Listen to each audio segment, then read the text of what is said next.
মোটামুটি একে একে সবাই কামব্যাক করছে, তাহলে ঋতুপর্ণা সেনগুপ্ত পিছিয়ে থাকে কেন? তাকেও এবার দেখা যাবে বড় পর্দায় লিড ক্যারেক্টারে। তো সিনেমার নাম ম্যাডাম সেনগুপ্ত আবোল তাবোল হত্যার রহস্য। তো একটা কথা বলতে চাই যে সিনেমার কনসেপ্ট ট্রেলার সবে বেরিয়েছে গতকালকে।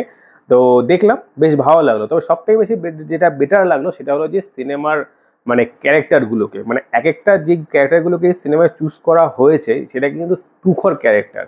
সবাই প্রত্যেকে, রাহুল বোস থেকে শুরু করে ঋতুপর্ণা সেনগুপ্ত, পাশাপাশি যাদেরকে দেখা যাবে প্রত্যেকেই প্রিয় অ্যাক্টার। আর প্রত্যেকের অভিনয় কিন্তু সচরাচর হেব্বি লাগে দেখতে।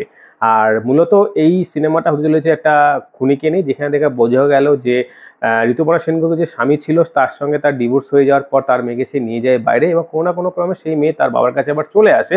কিন্তু বাবাকে সে নিজে পরিচয় দেয় না, কিন্তু কোনো কারণে সেই মেয়ে খুন হয়ে যায়। এবং সেই মেয়ের খুনের জন্য তার বাবাকে দায়ী করা হচ্ছে, কিন্তু ব্যাপারটা হলো যে তার বাবা জানে না যে সে তার মেয়ে।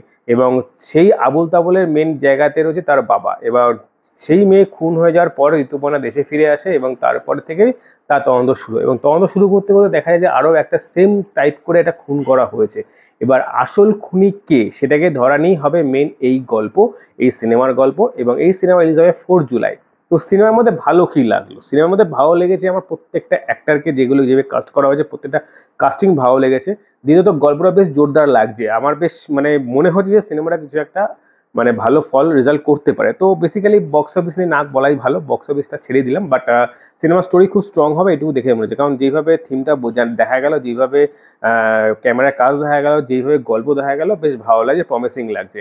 আর পাশাপাশি ঋতুপর্ণা সেনগুপ্তকে বহুদিন পর আবার দেখা যাবে বড় পর্দায়, এটা ভেবেও বেশ সুন্দর লাগছে।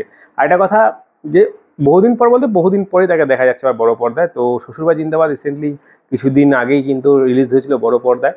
তো সেটার পরে কিন্তু তার আবার কামব্যাক হচ্ছে। তো ভালো লাগছে। আর সব থেকে সত্যি কথা আবারও বলছি যে এই 2 মিনিটের ট্রেলারে কিন্তু সব থেকে বেশি আমার নজর কেড়েছে এই সিনেমার কাস্টিংগুলো। অসম্ভব সুন্দর লেগেছে। আর গল্পটা বেশ স্ট্রং লাগছে, কারণ খুনি রহস্য তো আছে, তাকে বার করা, প্লাস পলিটিক্স রয়েছে, প্লাস বাবা মার একটা ভালোবাসার একটা ব্যাপার রয়েছে। তো সব মিলিয়ে একটা পারফেক্ট স্টোরি যেটাকে বলে, সেটা কিন্তু এই সিনেমার ট্রেলার দেখা যাচ্ছে। তো বাকি এখন শুধু সময়ের অপেক্ষা যে কবে এই সিনেমা রিলিজ হবে আমাদের কাজের সিনেমা হলে। তবে ওই বরাবর আমি প্রত্যেকটা ট্রেলার রিভিউতে একটা কথাই বলি, এইসব সিনেমা দেখা আমাদের কপালে জোটে না। একটাই কারণে, এইসব সিনেমা আমাদের কাছের সিনেমা হলে আসে না, কারণ আমাদের কাছের সিনেমাগুলো সব বন্ধ। তো যখন আসবে, যেভাবে দেখা যাবে, তো ট্রেলার হিসেবে আমার বেশ ভালো লেগেছে, প্রমিসিং লেগেছে। এখন দেখা যাক যে শুধু আমরা এই সিনেমা কজন দেখতে পারি, কারণ সত্যি কথা বলতে এই সিনেমাগুলো যদি কাছে আসে দেখতে যেতে ভালো লাগে, কিন্তু এমন জায়গায় এমন এমনভাবে আসে যেখানে যাওয়ার পসিবল হয় না। তো বাকি এখন চিন্তা, যে এই সিনেমাটা যদি কোনোভাবে ওটিটি প্ল্যাটফর্ম রিলিজ হয় তখন হ্যাঁ দেখে নেব। আর না হলে দেখা যাক 4 জুলাইতে কোন কাছের সিনেমা হলে এই সিনেমা দেখতে পারে। বাকি তোমাদের কি মতামত এই সিনেমা ট্রেলার যারা দেখে তাদের অবশ্যই কমেন্টে জানাও। আর যদি না দেখে থাকো এই সিনেমা ট্রেলার, তো অবশ্যই দেখে ফেলো। এই সিনেমা ট্রেলার বেশ ভালো লাগবে, প্রমিসিং লাগবে, দেখতে ইচ্ছা করবে। তো বন্ধুরা আজকে এই পর্যন্তই, পরের ভিডিওতে টাটা, বাই বাই।